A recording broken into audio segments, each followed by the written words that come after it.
nós estamos abrindo essa palestra internacional e a partir de agora a gente vai falar em inglês, mas também em português, também em espanhol ou em guarani.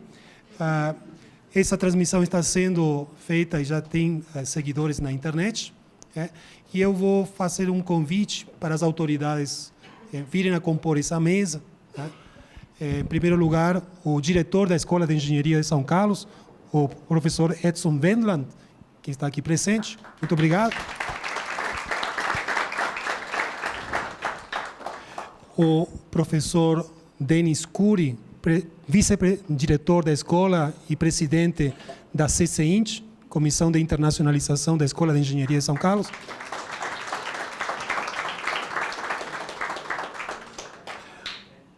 A professora Susana Gico Montenegro, representante do Instituto Nacional de Ciência e Tecnologia em Mudanças Climáticas, fase 2, e também professora da Universidade Federal de Pernambuco. Obrigado. Nosso convidado de honra, o professor Günter Blöschl, da Universidade Técnica de Vienna, na Áustria.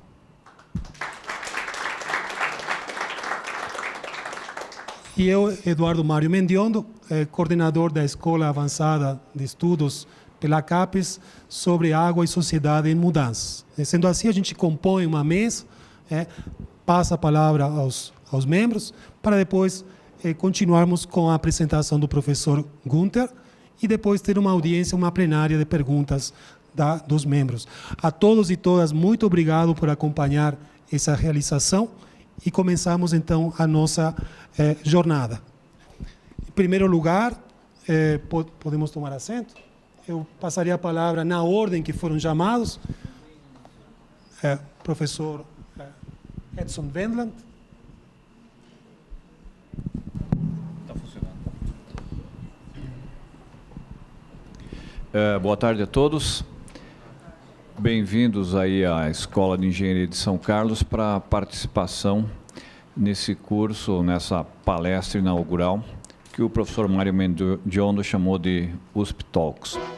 Como o assunto principal é a palestra do nosso visitante, eu vou só aproveitar para dar as boas-vindas aqui a nossos visitantes, a professora Susana Montenegro, da Universidade Federal de Pernambuco.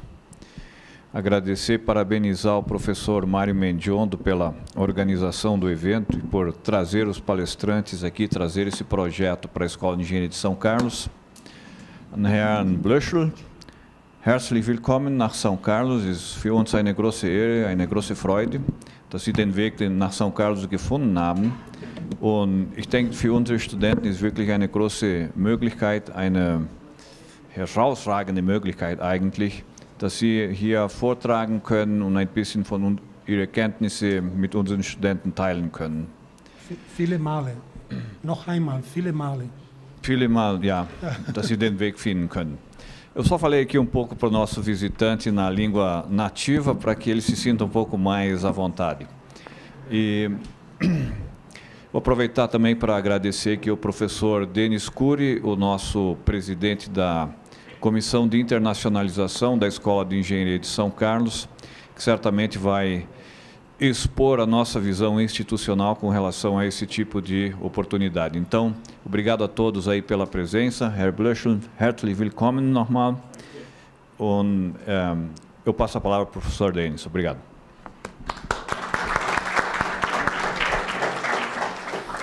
Bom, boa tarde, pessoal. Eu vou falar um pouquinho em português, depois eu finalizo em inglês para o nosso convidado entender. Vamos nos entendendo aí em português, espanhol, inglês, né, professor Mário?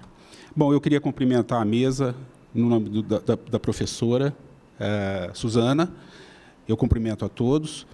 E eu queria dizer que nós estamos aqui representando a diretoria da Escola de Engenharia de São Carlos, o professor Edson e eu como diretor e vice, mas meu papel aqui está mais centrado hoje na questão da presidência da CCINT, que é o nosso setor de internacionalização da escola.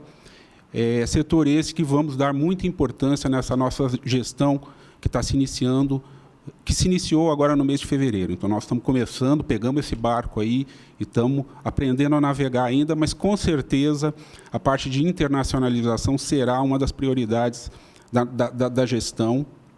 E um evento como esse, né, estive conversando com o professor Mário a respeito, é bastante importante dentro dessa trajetória que a gente quer seguir. Primeiro, pelo fato de ser o primeiro evento aí capitaneado pela Escola de Engenharia, apoiado pela CAPES e pela Universidade de São Paulo, no nome da Escola de Engenharia, a Universidade Federal de Pernambuco e a Universidade Federal de Campina Grande. Então, internamente, a gente está muito bem representado, né?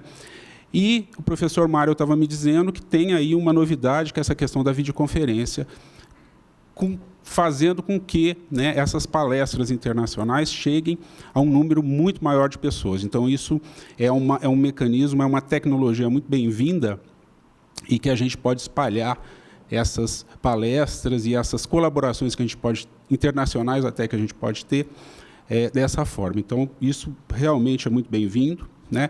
Estou sabendo que o pessoal do curso de especialização do Paraguai está aqui presente. Achei uma excelente ideia do professor Mário convidá-los, vocês estão dentro do assunto, e também são parte, né, desse programa de internacionalização que a gente pretende, né, com a oferta desse tipo de demanda que tem aí na nossa sociedade de curso. Então, é um prazer vocês estarem aqui. Também o pessoal da Unicamp, que aí está, e de outras universidades, são muito bem-vindos também. Tá certo? Com relação ao evento de hoje, vou falar um pouquinho em inglês aqui, então, em respeito ao nosso convidado. I'm talking a little bit in English now, so you can understand. I was just welcoming them and talking about our internationalization program and how important this kind of event is for the internationalization of our university, especially because you have the video conference facilities, so you can bring everyone together. So it is a pleasure to have this CAPES event here, named as the School of the Advanced Studies of Water and Societies Under Change. I would like to welcome you, Professor Günter, and wish everyone a good learning time with you, with all-day speeches that you have done, and also the one we're going to watch in a few minutes. So thank you very much for you being here, and I hope that will be very enjoyable for everyone. Thank you.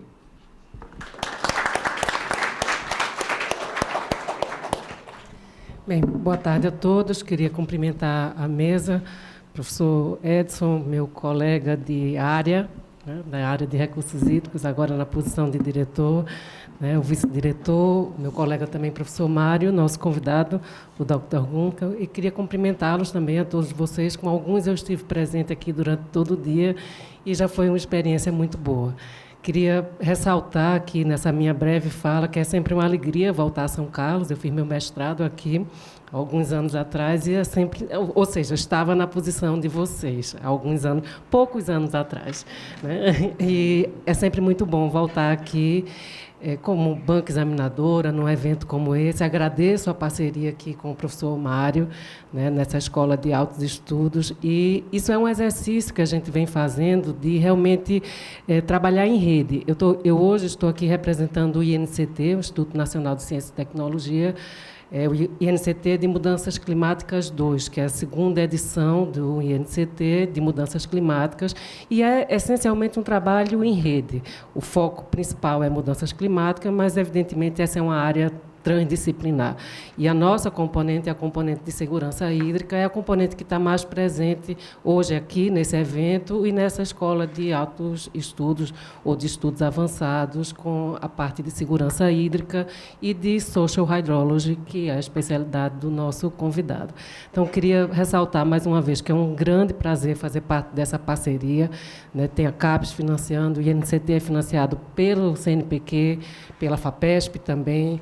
A minha fundação, a fundação do meu estado, também participa, a CAPES participa, a FACEP. Então, na verdade, isso é um exercício que eu acho que é para vocês também irem entendendo como é que a gente tem que fazer ciência aqui no país, né? E juntando as pecinhas e fazendo as coisas acontecerem de maneira positiva. É uma satisfação ver o auditório cheio no final de tarde, né, para a gente escutar aqui o que a gente tem de melhor em termos de social hydrology.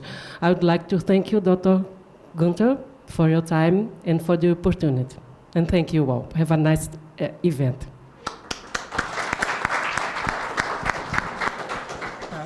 Ok, só queria lembrar, também queria agradecer colegas da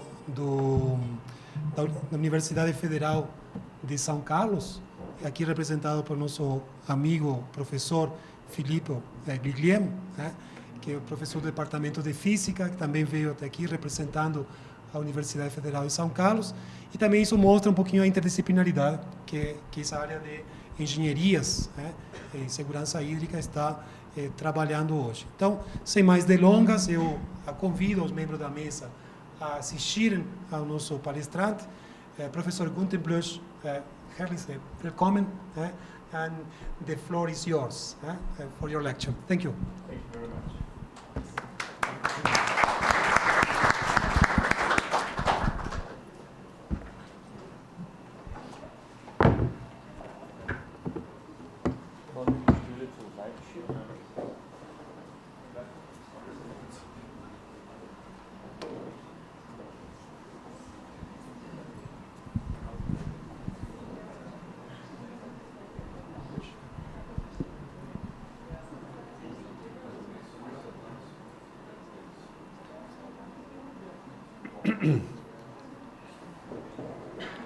Okay, good afternoon. I would like to thank Mario and the other colleagues for the very kind introduction, for the kind words. It's a pleasure to be here. It's my first time in Brazil, and I have a very long experience in Brazil, 20 hours, 10 of which were sleep, and the other 10 hours here in this classroom. And it was very good. I think I really liked it with fantastic students. And I would like to not only thank Mario, but also the CAP program and all these different institutions that are contributing to this program, because they are making it possible that this international exchange is happening. Because it's not only a matter of networking, it's also a matter of funding, and these institutions help, and I'm very grateful for that. Okay. Now, the topic of my talk today is opportunities with socio-hydrology for a society under change. And to start with, these are the students this morning, including the remote students, which were linked to the program through teleconference. Water and society under change. And we hydrologists, water managers, we have three problems of water management, three generic problems. The one is too much water, which is a flood, too little water, which is a drought, and poor water quality. So three problems in lots of different facets. And I talk about the two first, too little water and too much water today in the context of socio-hydrology. And let's start with the global perspective. Do we have enough water for us all on the globe? On average, yes. But specifically in terms of the region and in terms of the season, no. We have 1 billion people out of 8 billion without access to improved water supply, 2 billion without improved sanitation, 3 million people die every year because of water scarcity. And how much water do we need? On average, we need 1 cubic meter of water per year, which is 3 liters of water per day, to drink. On average. These are rounded numbers, so they're multiples of 10. So 1 liter for drinking water. We need 10 liters per year, 10 cubic meters per year and person for households, for dishwashing, toilets. 100 liters, 100 cubic meters per year and person for industry, and 1,000 cubic meters per year and person for irrigation. So in terms of the total water balance, their drinking water is just the tip of the iceberg. Irrigation globally is by far the most important water consumer. Okay, and there are areas of water scarcity, of course, around the world, particularly those where it doesn't rain so much, while around the equator there's more rainfall. So hydrological water scarcity is not so much of a problem, but there can be other issues. So reasons for the water crisis: uneven distribution of the water in time and space, overuse, climate change, increasing demand because of population growth, economic issues. Even in countries that have a lot of rainfall, there can be water scarcity, but we call this an economic water scarcity. It's there in some places, but the resources, the economic development is not far enough developed, the economy is not far enough developed to actually get the water to people. And then issues with water management.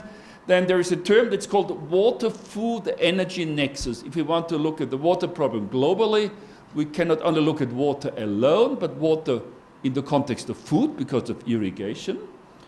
So to produce 1 kilogram of wheat for bread, right? 1 kilogram of wheat, we need 1 cubic meter of water. For 1 kilogram, factor of 1,000, right? But to produce 1 kilogram of beef, we need 10,000 cubic meters of water. This can be rain-fed, or it can be irrigated, depending where you are. And there's an interaction with the energy.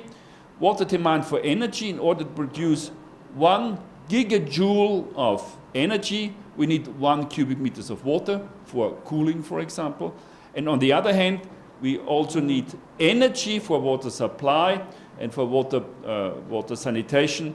We need, for 1 cubic meter of water, we need 1 to 10 megajoule. So it's a connection between food, energy, water.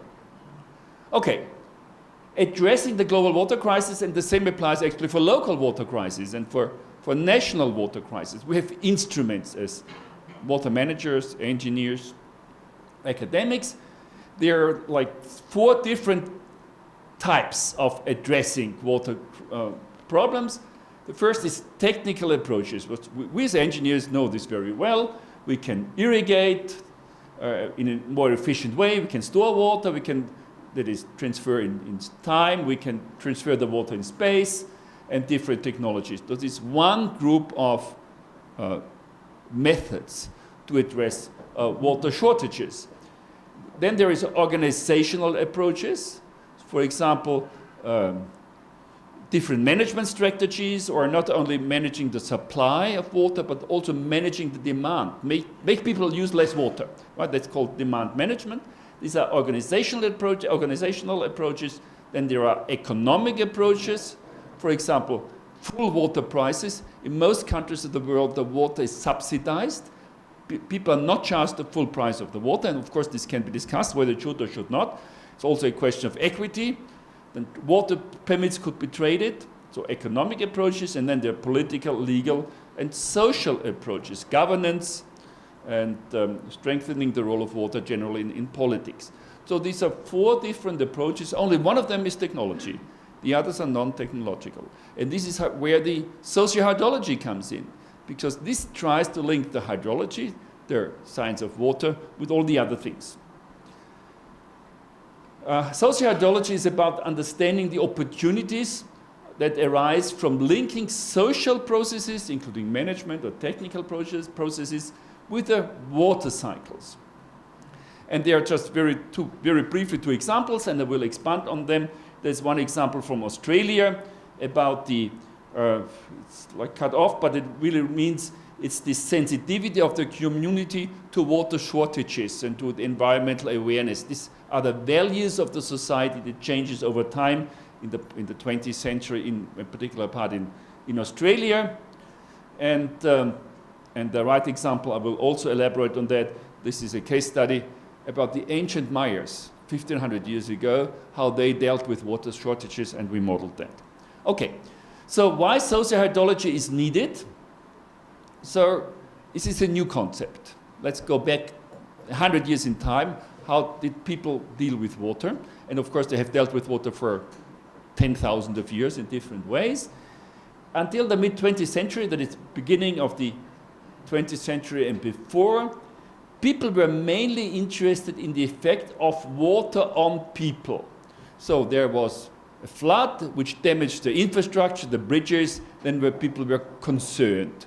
Or there was a water shortage, people irrigated because there was not enough water. So they looked at the effect and managed the effect of water on people, right? One way, there's a hydrological problem, too much, too little water, and then they did something to improve the well-being of the society.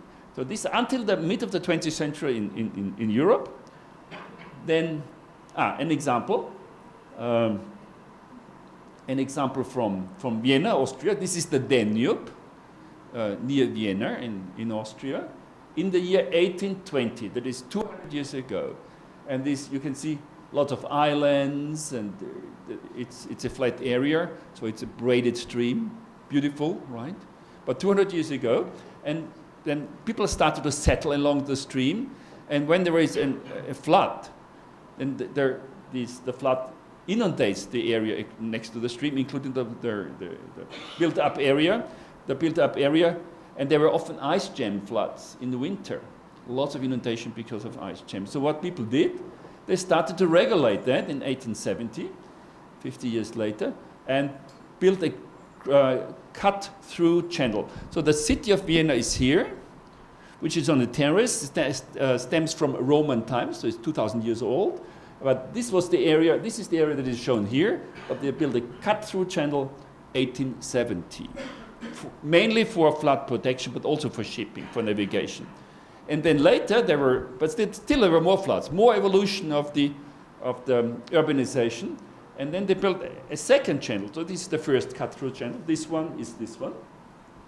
And then around 1970, 60s, they built this second channel to reduce the flood risk. And now the Danube is at Vienna is flood-proof for a discharge of 14,000 cubic meters per second, which is considered a 5,000-year flood. That occurs on average every 5,000 years, so that occurs in a year with a probability of 1 on 5,000. So this is the effect of water, of floods, on people until the mid of the 20th century. But then, from the mid of the 20th century, with the environmental movement, people noticed there is also effect of people on the water, mainly through water quality. People noticed the effect of polluting the water because it accumulated, also because of too much water extraction, or because of removing the floodplains and then the floods increased, or urbanization. So suddenly society felt the opposite effect, the effect of people on the water. Water quality abstractions, etc. And then, so this is an example of that. This is a flood hydrograph. The horizontal axis is days. The vertical axis is the discharge in cubic meters per second of 2 floods at the Danube near Vienna. This is a flood that occurred in 1899, and this is in 2013. And what we can see here is the effect of the floodplains. The volume of the flood was, in this case, 6 billion cubic meters, this flood, this volume of this flood wave. The 2013 flood was similar, 6 million cubic meters.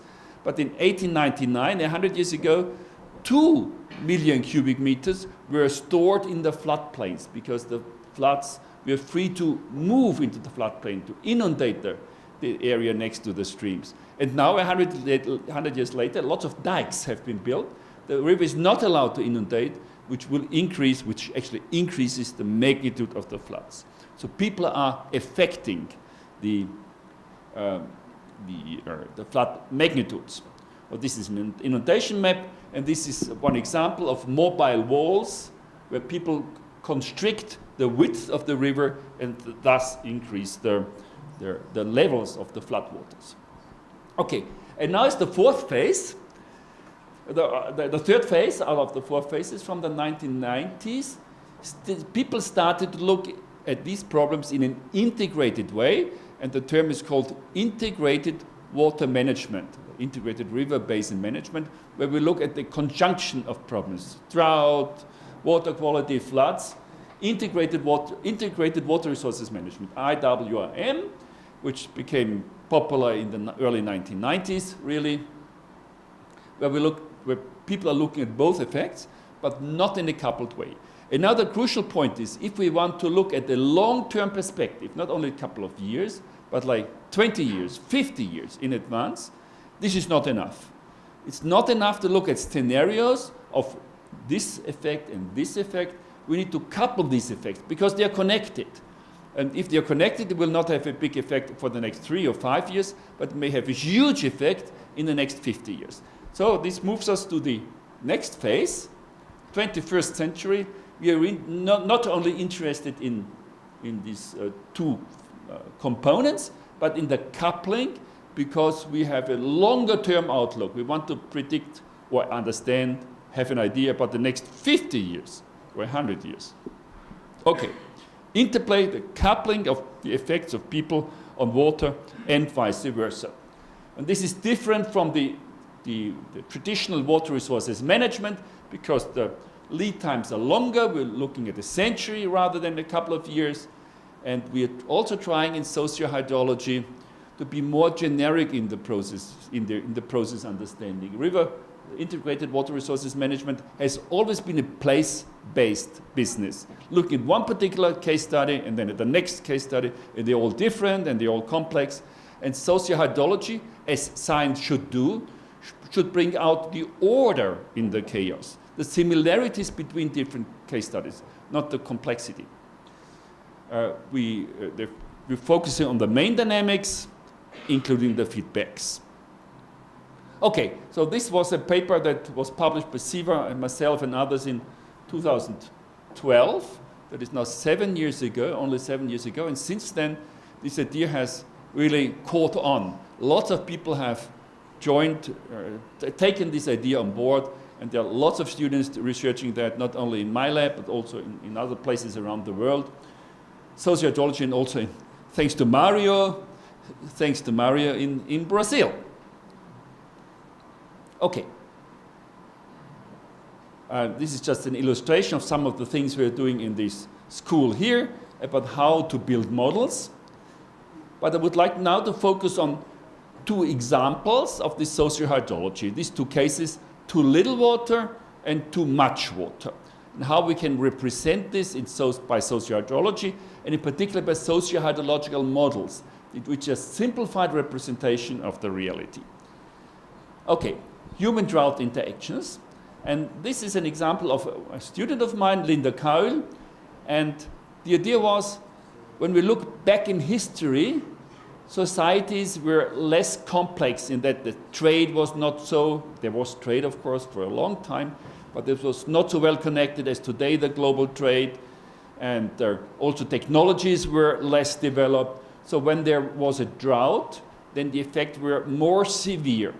And one example has been said, and this is also what some of the literature says, that the demise, right, the decay or demise of the ancient Mayas in Central America in the 7th century after Christ was mainly due to a drought. This is one of the hypotheses that anthropologists have stated. And now we're trying to figure out, and by modeling the interactions between people and water in a quantitative way, by differential equations, to actually see whether this hypothesis is plausible or not. Okay, and so the student built a model where we account for the rainfall, we account for people, for the water storage in the catchment.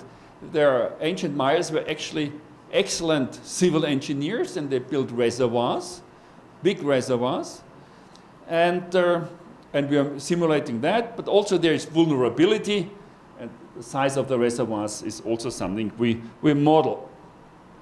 So maybe another. This is called a causal loop diagram, where we plot the individual components we want to model on this sheet, and then draw the connections we are expecting. For example, rainfall, this is an input, and then water storage through reservoirs is affected by the rainfall, but the water storage will have an effect also on the people, because when there is a short drought, and as long as the reservoirs don't go empty, water can be supplied, and the crops can be sustained, and food supply can be sustained. But there will also be an effect of people on the on the reservoirs, if people experience droughts quite frequently, they will build bigger reservoirs. So there's a two-way feedback. And there's also vulnerability that comes in. And this is the hydrological model that's part of this framework of representing drought-human interactions, which has storage in the soil, and there's a reservoir, a human reservoir, and then the different crops, mainly maize we were considering. And this is the kind of result you are getting.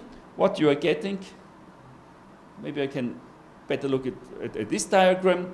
So this is the time evolution of precipitation between the year 500 and the year 750. And people back calculated that from tree rings and also from caves, from calcites in the caves. So they have a pretty good idea what the rainfall distribution was, which I find quite amazing. And then around the year 650, you find like a low in precipitation. It's not huge, it's not that it didn't rain, but it was like 10, 15% lower on average, and not just for a couple of years, but for full 15 years in a row. That it was a long drought. Similar to the millennium drought that there was in Australia. It was 15 years, and people suffered in Australia. So often a drought is not just 1 year. And this is the storage in the soil and the storage in the reservoirs. This is the vulnerability that this model simulates. So suddenly when rainfall became lower, because this is a threshold processes, the vulnerability skyrocketed. It did not increase by 15 or 10%, it like increased 100-fold because of the sensitivity of the society to rainfall changes. And this is the population dynamics as an output of this model. So population was increasing because there's a good food supply and a healthy society. But then, because of the drought, the population was dropping. Not necessarily that people were dying, but also people were moving away. And the drop is significant. It's like from 300 people per square kilometers to 100 people per square kilometer, which is consistent with what anthropologists tell us. They can back calculate the population density, which is consistent with anthropological finding. So this is, of course, the first millennium, but we can also use this model to speculate what a more recent climate change could mean for us. And of course, this is in the setting of the time of the Mayas, because the governance is very different now, and we have food imports which are much more efficient than they were 1,500 years ago. Just to illustrate, we have now two cases. The left column is a normal climate, and the right panel are a drier climate. On the climate change, if rainfall decreases by 10 or 15%, what would this mean for the population dynamics of a community like the old Mayas, the ancient Mayas? So on the vertical axis, we have the number of people per square kilometer. So it's the density again, same variable as before. So we have 100 people per square kilometer living there. And now for these three lines are three different scenarios. First case, it gets drier, reduced precipitation, what happens? And then we have much less growth in the population. So we would say in a healthy society, the population will grow, but if it's subdued, population growth will be less. If we allow for the import of food by what we call virtual water. You remember I said for a kilogram of grain or wheat, you need a cubic meters of water to produce. So this is this virtual water. If you import grain, it's tantamount to importing the food, and the water is tantamount.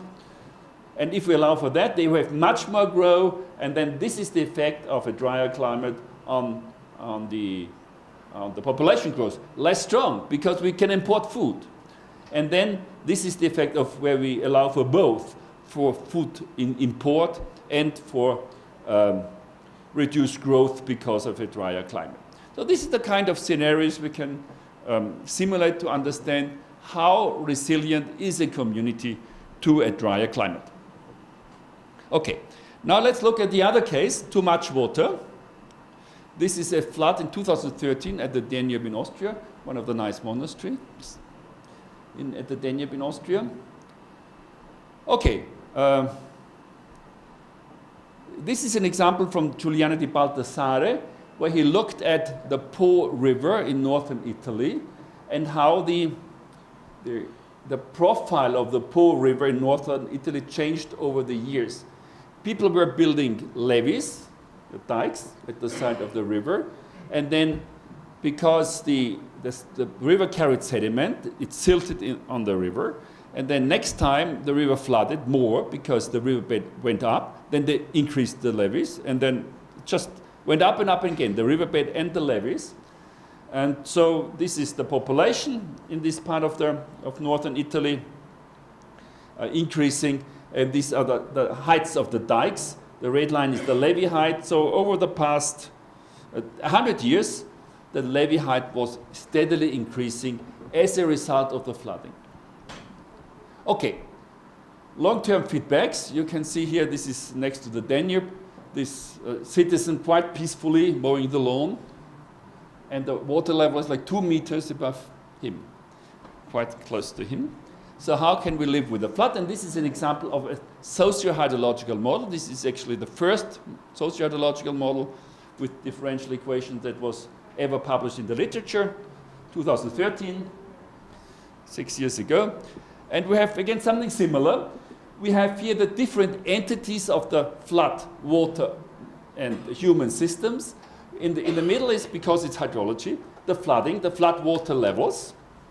Then we have land use planning, regional planning. How close will people build to the river? Is the next variable. Then we have the awareness of the society. Do they realize that it's risky to live here? Then the height of the dikes. And then we have an economic term, the wealth of the community. And when you have this diagram and link the different components, you can implement this into differential equations. And I'm not showing them, I'm showing them here later. But before I'm showing the differential equation, I'm showing you the narrative of this model. It says that there's a community that starts settling next to the river, and they like to be close to the river, settle close to the river, because there are benefits, because of trade and fishing and other benefits. So it's a good thing to be close to the river. But if there are floods, then there is damage, so it's a disincentive. And after the flood, people are shocked and they build risk awareness, so they realize, okay, it can be risky to live here and to live here. And they have now two options, and these are two different communities. They can either move away from the river, which we call the Green Society, or they can build dikes or levees. So if they move away, parts of the benefits are lost because they are further away. But building levees, in this case, also has its cost because it's expensive to build a levee. And the risk awareness decays with time because people forget. After 20 or 30 years, they will not remember that this is a flood-prone area. Okay, so there are two societies. We call this the Green Society that move away, they do not build dikes, and we call this the Techno Society in this simplified world. And these are the equations. They come out to some degree from this causal loop diagram. G is the wealth of the community. The change of the wealth with time is a function of a couple of variables. This is the distance of the community from the stream, is again a function of some variables. This is the height of the dikes. And this is the memory of the community. How fast they forget that the area is prone to flood risk. And this represents the interactions of the water levels with the dikes people are building. So if they build the dikes too close to the river, then the flood level will increase because the flood storage volume in the floodplains is lost. Okay, now some of the results of this model. This is the input. These are the water levels of this hypothetical city over 200 years. We have periods with lots of floods. Each bar indicates the water level of a flood. So high bars meaning a big flood, And then the periods where few floods, then again lots of floods, fewer floods. Flood-rich and flood-poor periods, this is also what occurs in reality. And then, this is an input, this is an output of the model. If there is a flood, the flood awareness, flood risk awareness will increase, but after a while, people forget, particularly if there is a flood-poor period, so the memory will go to zero. They have no idea that it could be dangerous to live in this area. And then if there are more floods, it will again increase. This is also the predicted construction of the levees. We start with an initial condition of no levees, and then there are floods. In response to floods, people build levees. So I don't think there's any case in history ever, I'm aware of, where people have built the dikes before there was a flood. It would be much better, wouldn't it? But I don't know a single case. They always build it after the fact, right? After the damage. And the reason for that is, politically, it's very difficult to convince your citizens to spend a lot of money for something you cannot demonstrate that it's real. It's a political, it's not a technical reason, it's a political reason. It's a very strong connection. So they started with 0 dams, and then every time there's a flood, their flood levees height is increased, but then if not properly maintained, the safety levels go down, right? The dams lose in terms of safety. Okay, now some interesting results from that model. We said there are 2 societies. This is the green society, which does not build dams. They just move away, and this is the techno society. No levees means they just move away from a safe distance, that this is at a balance between the damages they receive from the flood and the losses, the economic losses from moving away. So they stay at a safe distance, but not too far away, because they don't want to lose all the economic benefits. And every time there's a flood, they have some damages. If there's more flood, more damages. The green society. Now the techno society builds dams. At the beginning, no dams, because initial condition is no dams. But then, after here, then the dams, these are these dams, right? And they start to build dams here. In the second flood-rich period, they work, the dams. So there are some damages here, but then 0 damage. Why? Because the floods do not overtop the levees. That's why they built the levees. It works, right? It pays to build levees. And then there is a flood-poor period. Of course, no damage because the floods are small. But then, and now this is important, when after a flood-poor period, a flood-rich period ensues, the safety level is low. People live very close to the river because I feel protected. Why should I move away?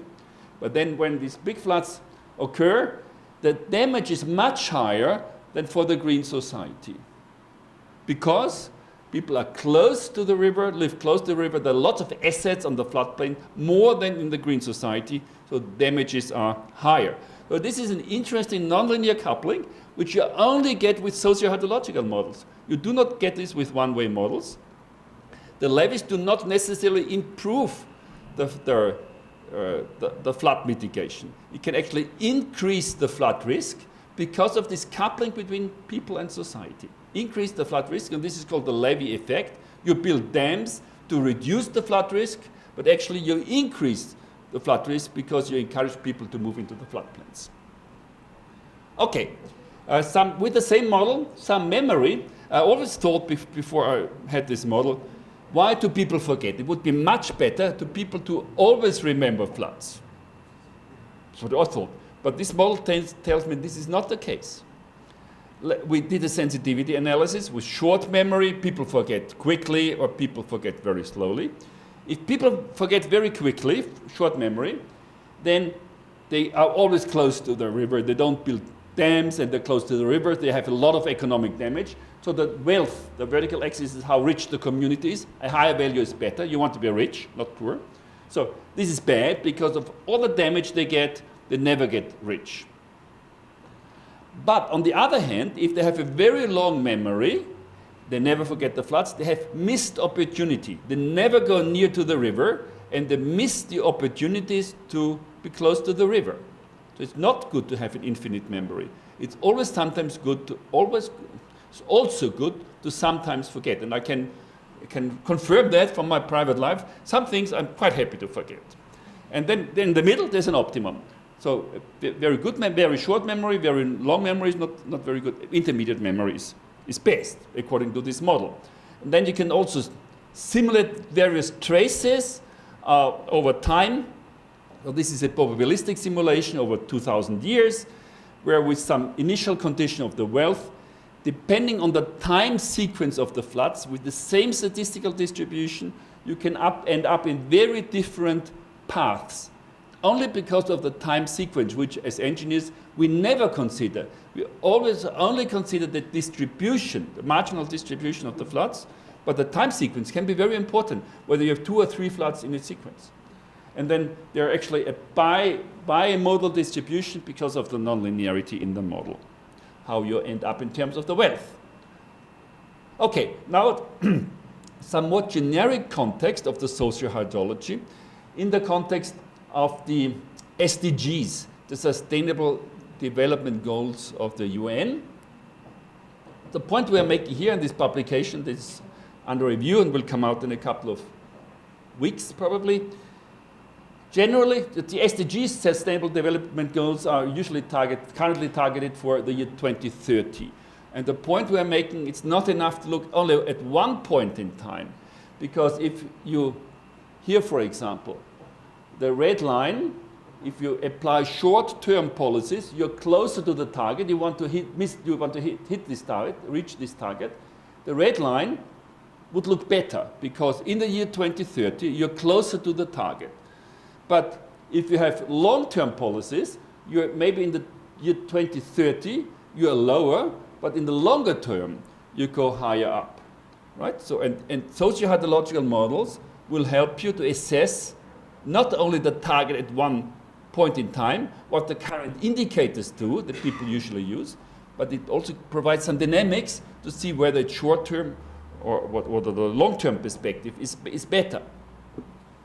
And this final slide says that when we have uncertainty, because in the future we do not know exactly the politics in the next 50 years, we don't even know the politics in this year probably, and then when we have different decision options, we have often the choice in the possibility space to decide for options that will constrain future generations in their decision making, or decide for options that do not constrain future generations in the decision making. This is called the legacy risk. For example, when you have nuclear waste repositories, right, where you have a nuclear power plant and put the waste underground, then this is called a legacy risk, because future generations will have to deal with that and will have to pay for it. You constrain the possibility space of future generations. You do not allow the future generations not to have nuclear waste because it's there. And similar in water management, some decisions will constrain the decisions of future generations, others not so much. So under uncertainty, there's a lot to be said for those decisions that do not constrain future decisions so much. Okay, conclusions. Opportunities for society under change. Water management does not only have to account for engineering strategies, but also for others, social processes, governance, political management mechanisms, which are often just as important as the engineering solutions. Long-term strategies should account for the two-way feedbacks. Short-term not so much, long-term should. And there are opportunities for more efficient and sustainable water management to a broader focus, not only to the models, but also to think more broadly, particularly in the education of students, as a way to think not just in terms of technical solutions, but in terms of thinking more broadly. And thank you very much.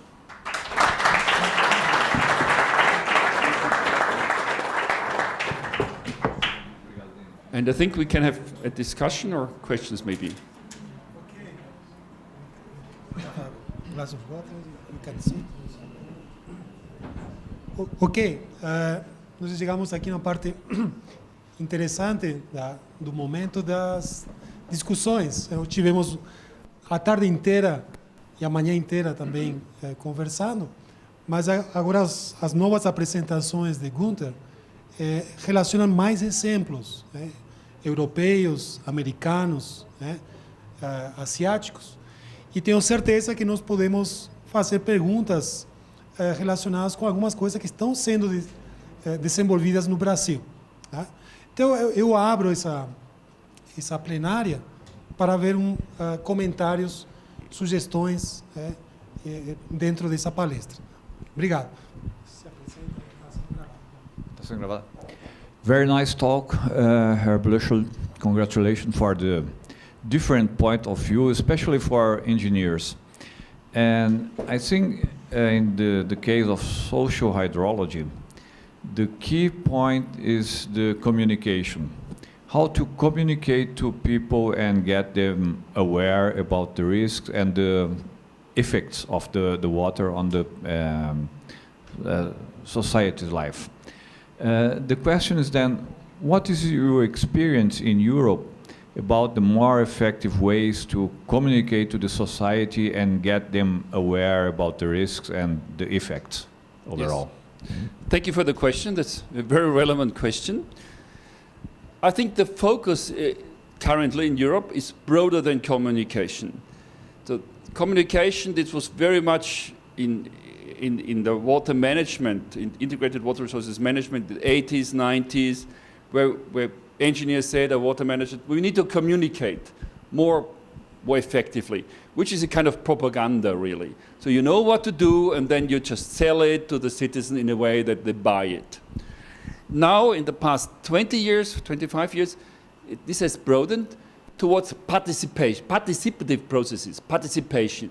So we not only do the water management, politicians, scientists communicate in a one way, but in a two-way, with two-way feedback, polling the ideas, the interests, the opinions of the citizens, and find a communication process in the sense, two-way communication, right?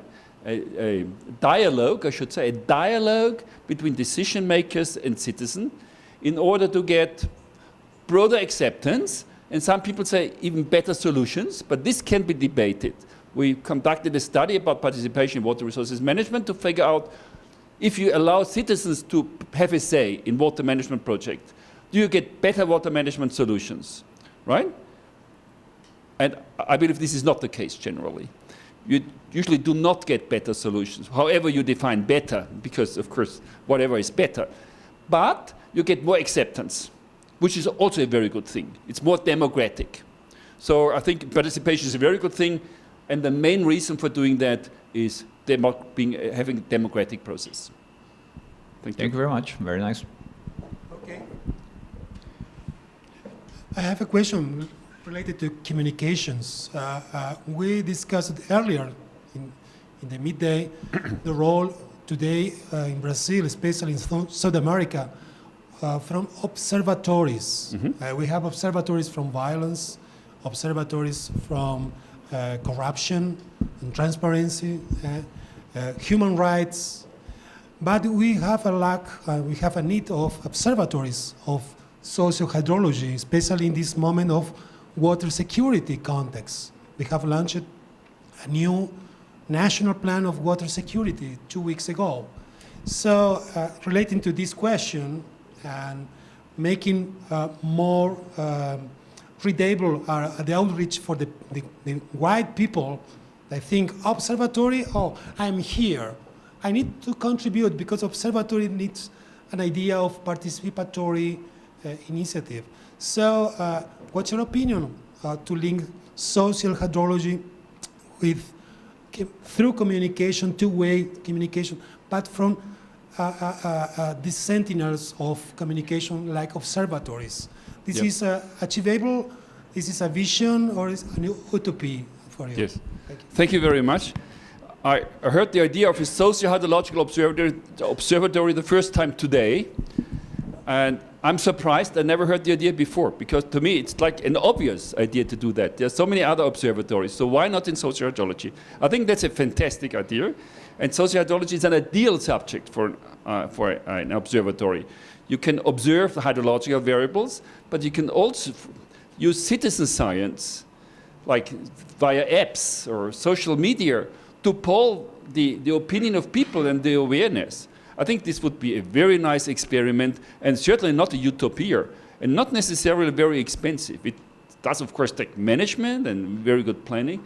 I think we could make a great step forward by this kind of socio-hydrological observatory. Thank you. Thank you. More questions? So I need to mention also, and to make an applause, because this is part of this effort, lecture and the school, is because we have real people working hard. And one of these people was a student. That's helped us a lot to make this possible.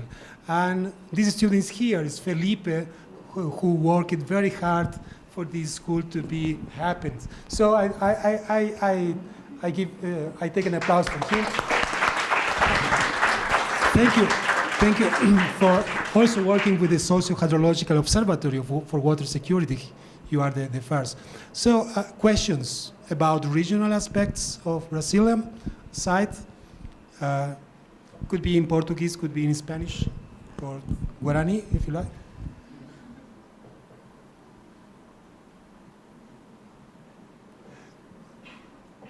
Yesterday, we have planned a visit, a field visit, to experimental visits study close to São Carlos, where we need to cancel because you are delayed in the flight.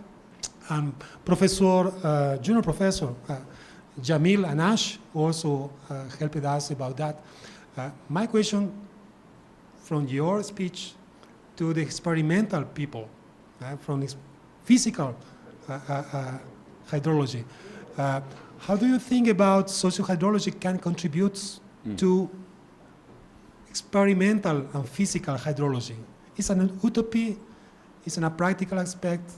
Or we need to work hard about that? So that's my question to you.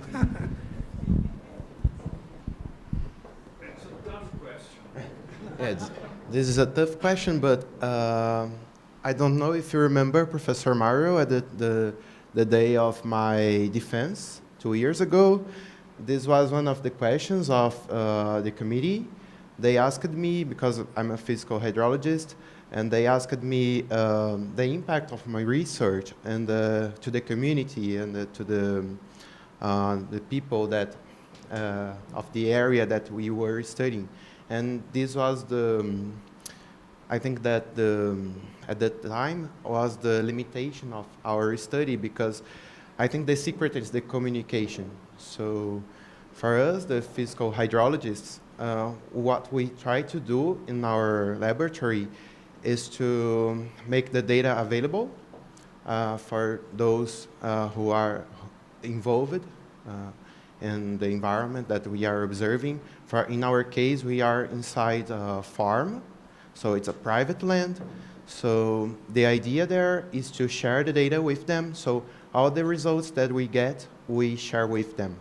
So from time to time, we try to communicate the landlord of our advances and what we are finding over there. So this is an initial attempt. But of course, there are many things that we can do with the help of our colleagues from socio-hydrology in order to improve this integration. I have a question to Dr. Günter. I don't know if I answered your question, Mario. Yeah. Concerning those models that you showed us, here in Brazil, we are in a data scarce environment. We don't have much observed data as you have in Europe. So we have to deal with uncertainties here. Our uncertainties are higher here in Brazil. So how for example, in order to communicate people about the, for example, the risks involved with in hydrology, with floods or drought, how could we improve the communication if we have higher uncertainties? How can we deal with this problem in a data scarce environment? I don't know if this is applicable in your field of study. Or Thank you. I believe the amount of data do not qualitatively change the way we need to communicate the results of models or of decisions we are making. Of course, the fewer data you have, the bigger the uncertainty, but even if you have a lot of data, there still is a lot of uncertainty. So it's a gradual difference, but not a fundamental difference. I think the rules that apply in countries where there are more data also apply to other countries with less data.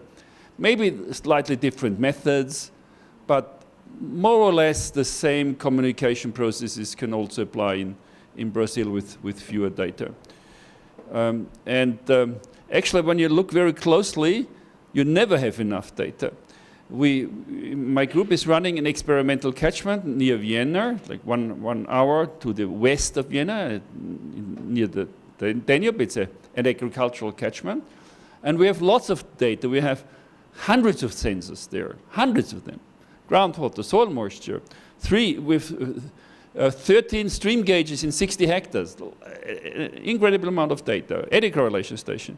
But if we want to know exactly what's happening, it's still like a black box at the hill slope scale, right? If you look closer, it's still uncertain. And this catchment is also a nice example to relate to the previous question of Mario, which, if you had asked the question to me, I would have answered slightly differently. Because socio-hydrology is not necessarily about modeling. I've been talking today about modeling. It could be exactly also about field measurements. There's no reason why we should not make field measurements where we do allow people to play a role. Like physical hydrologists or field hydrologists, they usually say, let's go to a pristine catchment where then no man has ever been in this catchment. This is the usual assumption. At the beginning of a textbook says, let's assume no people, and then blah, blah, blah, all the rest of the hydrology. And then you look at the real world, there's no such a catchment. Maybe in Brazil. In Europe, certainly not. So also field people, I think, ultimately, also a field person, not just a modeler, we have to come to grips that people do affect the hydrological cycle everywhere. In our experimental catchments, agricultural, people have a huge effect on the hydrology. They have farmed the land, started farming the land 1,000 years ago, where they've cleared the forest, and then they have drained it, and they're pumping groundwater, and there's a gas pipeline crossing the catchment which drains the groundwater. Dozens of different things that all strongly affect the hydrology. So, and I think we should take this on board. We should account for the natural processes, but also for the human processes, both. Because this is the future. There's no way to, if you like it or not, it's going to happen. Thank you.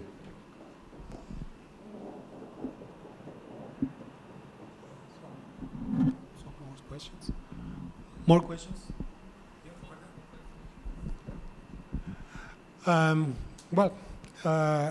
And perhaps last question related to technology of monitoring. As I've been seeing Filippo here working with new technology to make better monitoring and observations. So what are your insights about that? Well,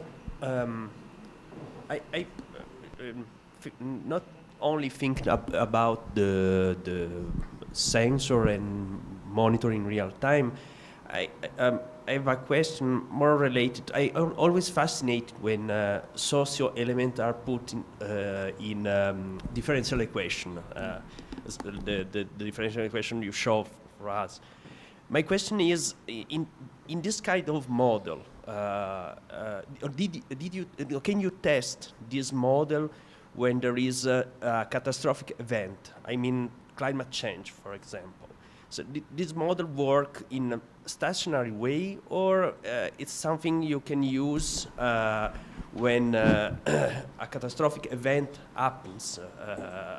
Because, as you say, we have a long data history, but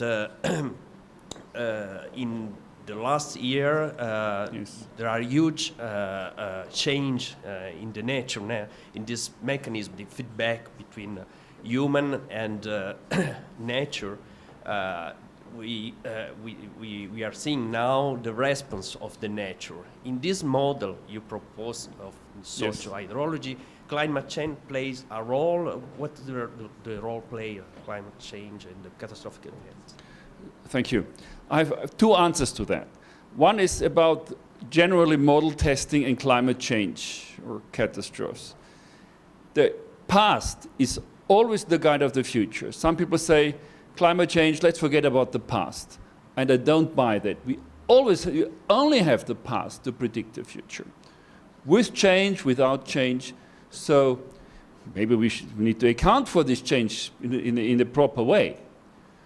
But a catastrophic shift or a change does not unvalidate the models we have. This applies to socio-hydrologic models and hydrologic models, to any kind of model. That's one thing. Of course, if the regime changes, right, then the models are less accurate. And we know this from all kinds of models, not just hydrologic models, also financial models, for example. That's one answer. The other answer is about the socio-hydrology more specifically. To what level can we test the models, and can we put people into equations? Now, I've been talking about this morning. There are two schools that deal with people. The older school is economy, putting people into the equation, very much so in the 19th century, exactly the same equation, dynamic equations. And then later in the 20th century, sociology is a younger discipline. They don't like to put this into equations. It's more like narratives.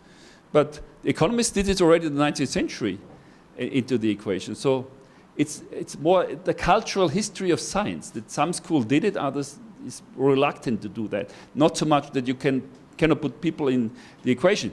Then of course the question is, how accurate are the models? And if you look at economic models, not one economic model predicted the financial crisis 10 years ago, out of the thousands of models we have, right? And all the money in the world to make accurate predictions, they could not. So the models are limited. And the further you go away from mathematics to sociology, the spectrum, mathematics, physical sciences, chemistry, biology, then you have economics, sociology, in the spectrum of sciences. The further you go away from mathematics, politics maybe at the end, towards politics, the further the skill decreases. And that's very difficult to, you can build the models, but the skill is not as high as if it were a physical model.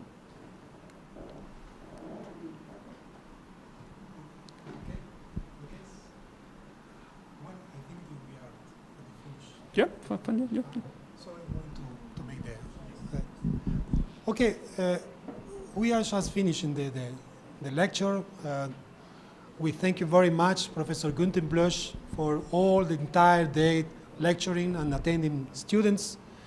Yesterday, very, very late in the night, he arrived only 20 hours in São Carlos, and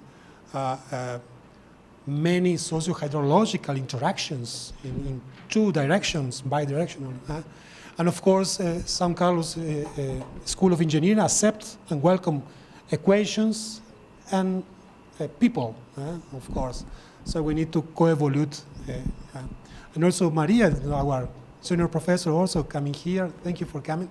So we are just finishing this lecture. We thank you very much, Professor Günter, Professor Edson Wendland, from the director of the school, and all the assistants here, the students, graduates, PhD candidates, Master of Science candidates, also training course from Paraguay and from different countries here. So, and the people following by the internet. So we have several points following us in the internet. So this lecture was recorded. So you can access it after this lecture by internet also. And of course, we maintain and follow this school tomorrow. Tomorrow at 8:30, we have attendance to students, some questions, interest to double diploma, to transfer, to exchange, international experience. At 10 a.m. In the morning, we have a field trip to the downtown, to visit some flooding areas in São Carlos City. And after, in the afternoon, we have still a seminar with the students following the lectures that we started today. So I need to say thank you very much for your coming here in São Carlos, and have a very nice night and stay in São Carlos to you all. Thank you very much. Thank you very much.